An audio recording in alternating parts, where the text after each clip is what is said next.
क्या आपके घर में भी किसी को अस्थमा की समस्या ने घेर रखा है? क्या आपके दिमाग में भी यही सवाल चलता है कि क्या इस बीमारी से छुटकारा पाना मुमकिन है?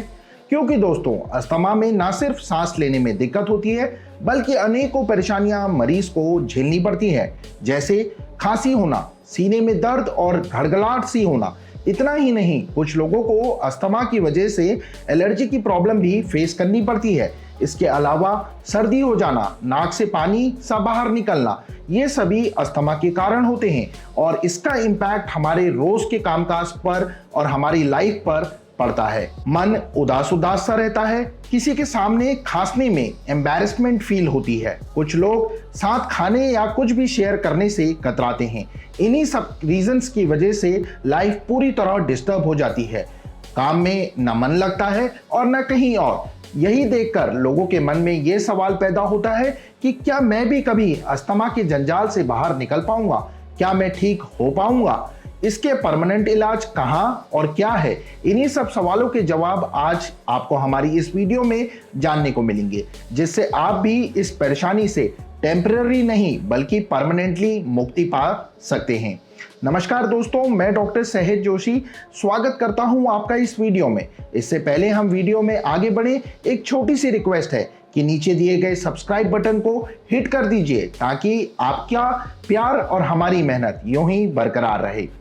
दोस्तों, आज अस्थमा बीमारी से तो सब वाकिफ हैं, सब जानते हैं कि ये क्या होती है, लेकिन कई पेशेंट्स आज भी ऐसे हैं जिन्हें ये पता नहीं होता कि आखिर फेफड़ों में ऐसा क्या होता है कि अस्थमा जैसी बीमारी जन्म ले लेती है।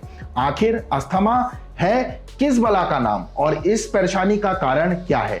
चलिए मैं आपको इन्हीं सब सवालों का एक एक कर जवाब देने की कोशिश करता हूं, लेकिन सबसे पहले मैं आपको यह बता देता हूं कि अस्थमा हमारे रेस्पिरेटरी सिस्टम यानी श्वसन तंत्र से जुड़ी एक बीमारी है, जिसमें पेशेंट को सांस लेने में काफी दिक्कत होती है।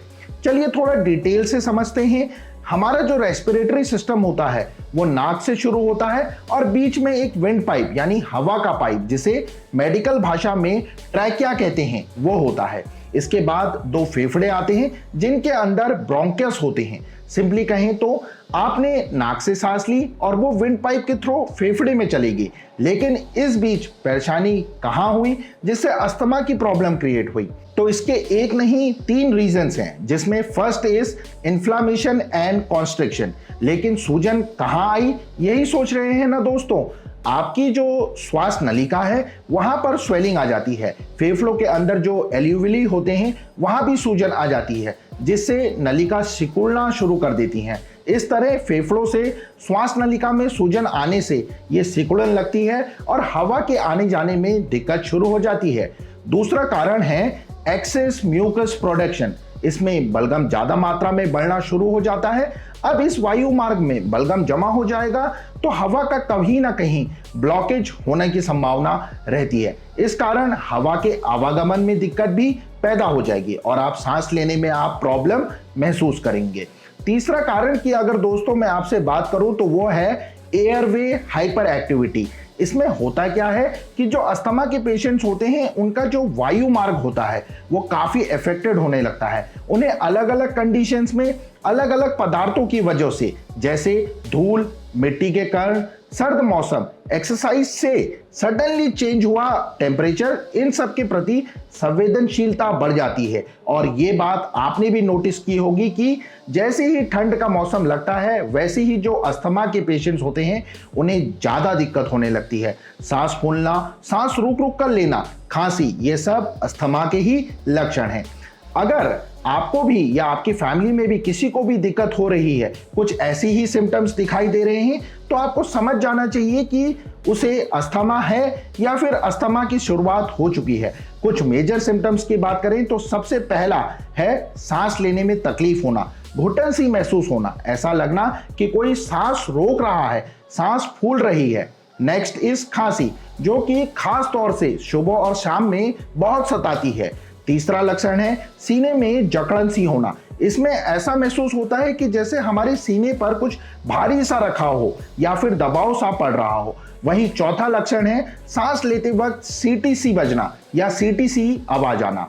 लेकिन यहाँ पर फिर एक सवाल उठता है कि आखिर ये मुझे ही क्यों हुआ, इसका कारण क्या है। तो बता दें कि सबसे पहले आपको ये जानना होगा कि कहीं ये जेनेटिक प्रॉब्लम तो नहीं, जैसे आपके घर में दादा को हो, फिर पापा को हो, फिर आपको हो। इस तरह अस्थमा जीन्स के जरिए भी ट्रांसफर होता है। दूसरा कारण है एलर्जी। जी हाँ, धूल, मिट्टी के कण, यहाँ तक कि अगर आपके घर में कोई पेट है तो उससे भी एलर्जी हो सकती है और एलर्जी से अस्थमा की शिकायत देखने को मिलती है। And third reason is pollution. Air pollution यानी वायु प्रदूषण है, धूल या धुआं, ये भी अस्थमा को बढ़ाने में मदद करते हैं। अब जो चौथा रीजन हम बताने जा रहे हैं वो है वायरल इन्फेक्शन। वायरल इन्फेक्शन ज्यादातर बच्चों में देखने को मिलता है और अगर आपके बच्चों को भी वायरल इन्फेक्शन रहता है तो ये आगे चलकर अस्थमा को जन्म दे सकता है, इसलिए इसका इलाज तुरंत करवाइए। इन्हीं सब सिम्टम्स को जानकर आप खुद को अस्थमा जैसी खतरनाक बीमारी से सेव कर सकते हैं। लेकिन जिनको ये बीमारी हो गई है उन्हें क्या करना चाहिए? क्या वो इसे जड़ से खत्म कर सकते हैं?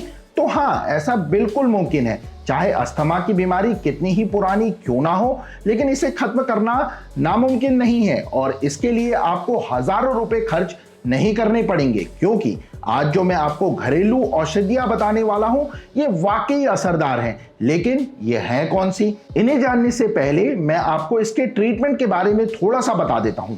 दोस्तों, इसकी ट्रीटमेंट दो तरह से की जाती है। पहले तो सिम्टम्स के अकॉर्डिंग ट्रीटमेंट देना, यानी आपको अस्थमा की प्रॉब्लम हुई, सांस लेने में दिक्कत हुई और आपने तुरंत मेडिसिन लेकर या फिर पंप वगैरह लेकर जल्दी रिलीफ पा लिया। और ये क्विक ट्रीटमेंट लेना भी बहुत जरूरी होता है ताकि इस प्रॉब्लम को एक्सपेंड ना हो सके। और इस ट्रीटमेंट से जल्दी पर टेम्पररी आराम मिलता है, लेकिन अगर आपको इस बीमारी से लाइफ टाइम के लिए छुटकारा चाहिए तो आपको टेम्पररी नहीं बल्कि परमानेंट ट्रीटमेंट लेना ही होगा, और ये है होम्योपैथिक ट्रीटमेंट। भले ही ये ट्रीटमेंट लॉन्ग टाइम तक चले, लेकिन मेरा आपसे वादा है कि आप इस प्रॉब्लम को जड़ से खत्म कर सकते हैं। और इसका सबसे बेस्ट पॉइंट है कि ये होम्योपैथिक दवाइयां आपको किसी भी तरह के नुकसान, साइड इफेक्ट नहीं देंगी, इसलिए ये बेस्ट मानी जाती हैं।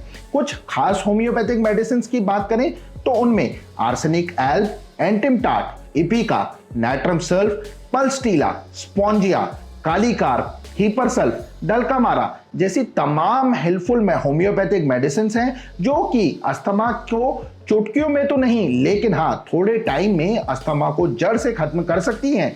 लेकिन आपको ये दवाएं अपने मन से नहीं बल्कि पहले डॉक्टर से कंसल्ट करना है, ताकि डॉक्टर आपकी प्रॉब्लम को अच्छे से समझकर उसके अकॉर्डिंग आपको ट्रीटमेंट दे सकें। इसके लिए चाहे तो आप मुझसे कांटेक्ट कर सकते हैं, मेरे क्लिनिक पर भी आ सकते हैं और होम्योपैथिक मेडिसिन से टेम्पररी नहीं बल्कि परमानेंट इलाज पा सकते हैं। लेकिन अगर आप डॉक्टर के चक्कर नहीं लगाना चाहते तो आप इन घरेलू उपाय को ट्राई कर सकते हैं, जिसमें पहला है तुलसी और पुदीना, क्योंकि इन दोनों में ही रेस्पिरेटरी हेल्थ को इंप्रूव करने की प्रॉपर्टीज होती हैं। इन्हें लेना कैसे है ये भी बता देता हूं। आपको तुलसी और पुदीने के पत्तों को पानी में बॉईल करना है और फिर एक तरह का काढ़ा टाइप बन जाएगा। इसे दिन में आप 2 बार ले सकते हैं। दूसरा है लहसुन। ये भी अस्थमा को खत्म करने का एक बेस्ट ऑप्शन है, क्योंकि लहसुन में एलिसीन नाम का एक कंपाउंड होता है जो वायु मार्ग या श्वास नलिका की सूजन को कम करने में माहिर है। अगर आप लहसुन की 2-3 कलियां सुबह सुबह निहार मुंह यानी खाली पेट लेते हैं तो ये सोने पे सुहागा है, इसलिए आप इन्हें सुबह ले और अस्थमैटिक सिम्टम्स में इंप्रूवमेंट लाएं। तीसरा रामबाण नुस्खा है अदरक का सेवन, क्योंकि अदरक में भी एंटी इंफ्लेमेटरी तत्व पाए जाते हैं जो सूजन को कम कर सकते हैं। इसके लिए आपको 1 चम्मच अदरक के रस में 1 चम्मच शहद मिलाकर के कुछ दिनों तक इसका रेगुलर सेवन करना है और बहुत अच्छे रिजल्ट्स आपको देखने को मिलेंगे। इससे सांस लेने की जो प्रॉब्लम है उसमें भी काफी सुधार देखने को मिल सकता है।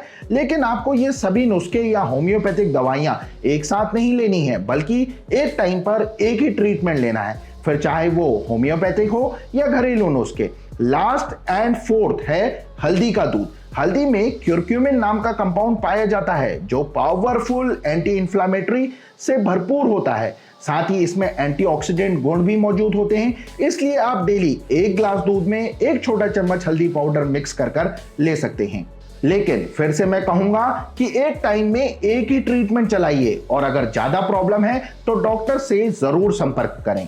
तो दोस्तों, आज की वीडियो में बस इतना ही। उम्मीद करता हूं आपको अस्थमा से जुड़े सभी सवालों के जवाब मिल गए होंगे। जैसे कि हमने आज जाना कि ये क्यों होता है, इसके कारण क्या है, अस्थमा है तो इसे कैसे पहचानें, वो कौन से सिम्टम्स हैं जो अस्थमा होने का संकेत देते हैं, और साथ ही हमने कुछ होम्योपैथिक और घरेलू नुस्खे भी जाने। तो इस तरह आज इस वीडियो में हमने आपको अस्थमा से जुड़ी पूरी जानकारी देने की कोशिश की। अगर आपको ये वीडियो पसंद आई है तो इसे लाइक करें, और अगर आपके घर में या दोस्त में या फैमिली मेंबर को ये प्रॉब्लम है तो उसे वीडियो जरूर शेयर कीजिए। साथ ही इस चैनल से जुड़े रहने के लिए सब्सक्राइब और बेल आइकन को प्रेस करना ना भूलें। आप सभी लोग अपना बहुत अच्छा ख्याल रखिए। Thanks for watching.